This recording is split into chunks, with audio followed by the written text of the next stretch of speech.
The world is changing all the time, so where you're born, where you're brought up, is only a small part of your life. It's what you do with your life afterwards, I think, that matters.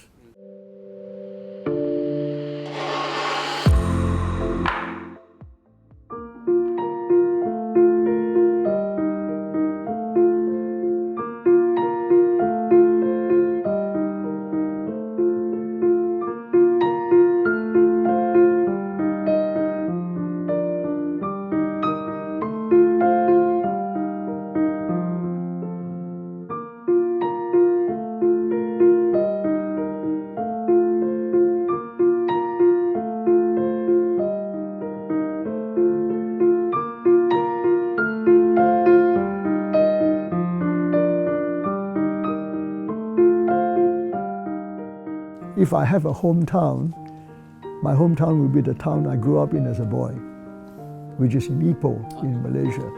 But otherwise, I've worked in so many different countries, lived in so many different countries.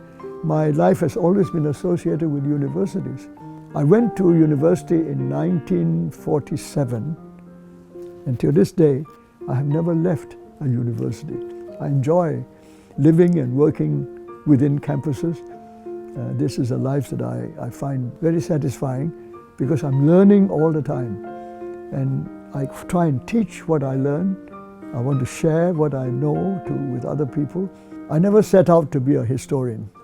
I wanted to be a writer.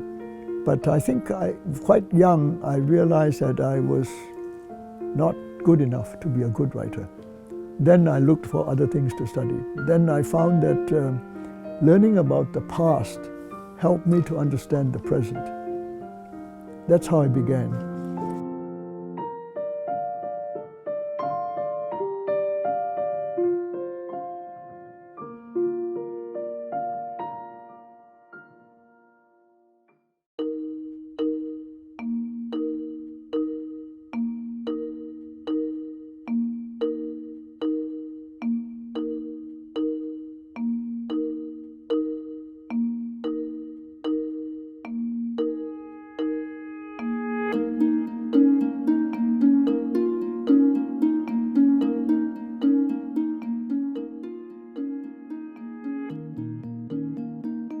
I thought it was a very interesting opportunity. This is in 1985. I was in Australia at the time. But of course, before that, I had some experience of Hong Kong U through the fact that I was invited to join the University Grants Committee, attending meetings in Hong Kong U, in Hong Kong as well as in UK, talking about the future of the universities. And I guess some of the people in Hong Kong U had met me. And when they did not find someone suitable from the people who responded to the advertisement, maybe somebody thought of me and asked me whether I'd be interested. I had never thought about it, but when they asked me, it was very tempting. First of all, I do feel something for Hong Kong. By that time, I felt something for Hong Kong. I cared for the university, and I had friends there, and I understood the system, because the system was part of the Commonwealth University system, which I grew up in. But I also was fascinated by the idea that following the agreement, Hong Kong would go back to China in 1997. So I said, well, I would like to see what happens and what can I do for Hong Kong, to the university, to make sure that its position is safe and protected and can grow from the return to China. I think everybody, for at least 3 years after the agreement, before I arrived, were already thinking what will happen with the one country, two systems. How to devise the set of rules to make sure that this transition will take place smoothly, and how much of the administration of Hong Kong can be preserved after the return to China. I think these are the things that are very much on people's minds. I had the impression that among the people I knew, the people I talked to, people were on the one hand very full of expectations and hope, but also uncertainty, some anxiety, and in some cases even some fear that things will go wrong.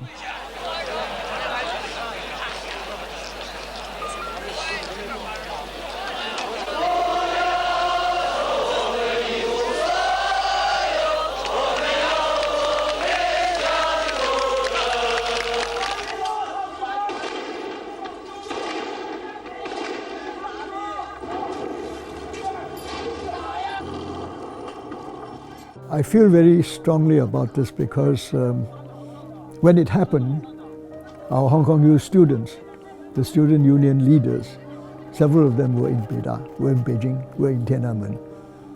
They went up. They were very idealistic, and they had collected a lot of money, donations from everywhere, and I think they took the money with them. We didn't interfere. This is their decision. It's the students' union leaders decided to go, but we were worried about that because already when they went, it was I think on June the 2nd or 2 or 3 days before the breakdown of relations. When June 4th happened, they were still up there, and we lost contact for several days. We didn't know what happened. We were very fearful of what would happen to them, and we tried to contact their family. We were very worried. They contacted us.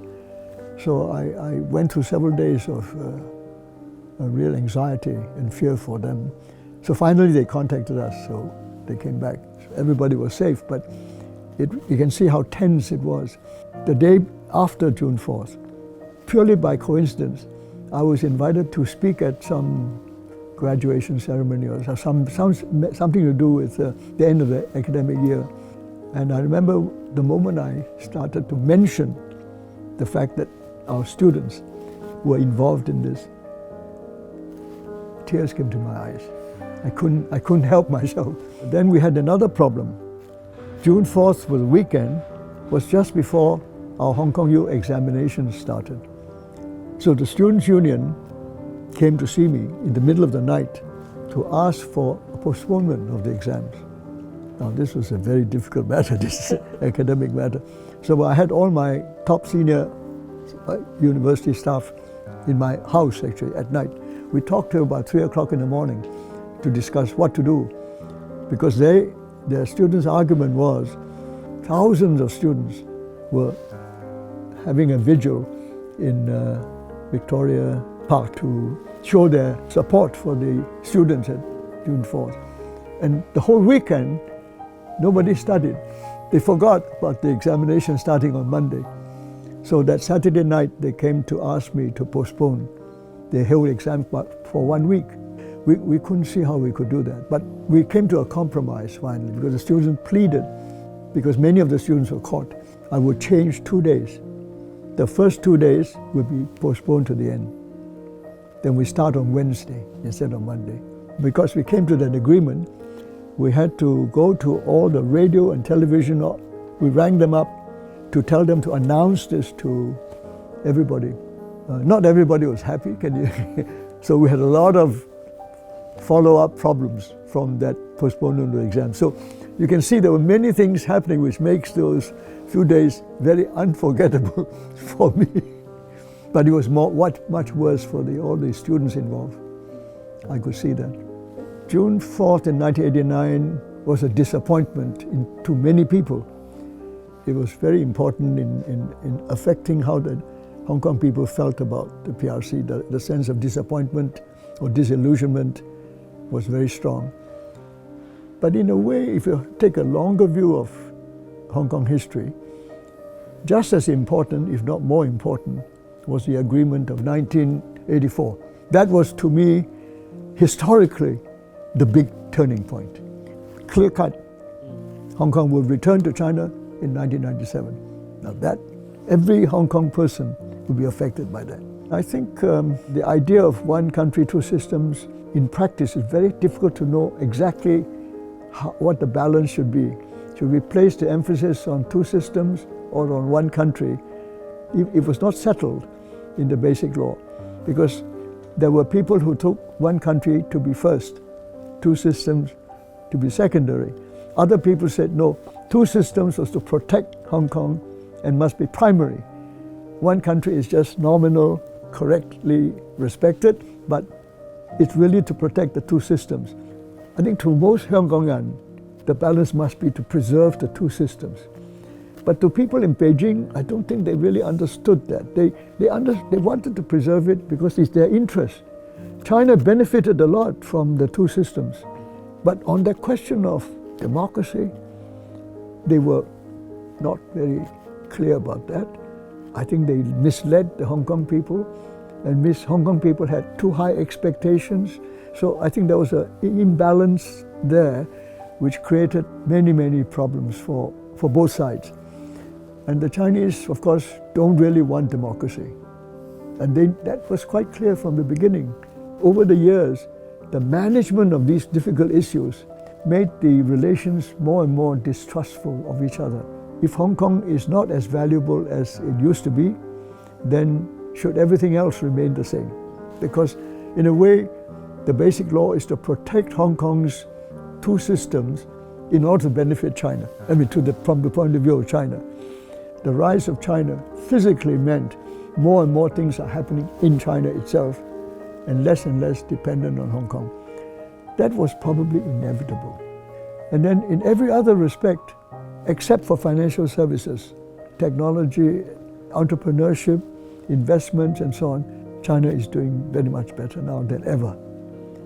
And all those strengths of Hong Kong's can no longer match those of China. And the speed at which it is growing, Hong Kong will find it very difficult even to keep up. Only the financial services makes it still invaluable to Hong Kong with all their new initiatives. But again, even that, is it as important as it used to be? It's hard to say.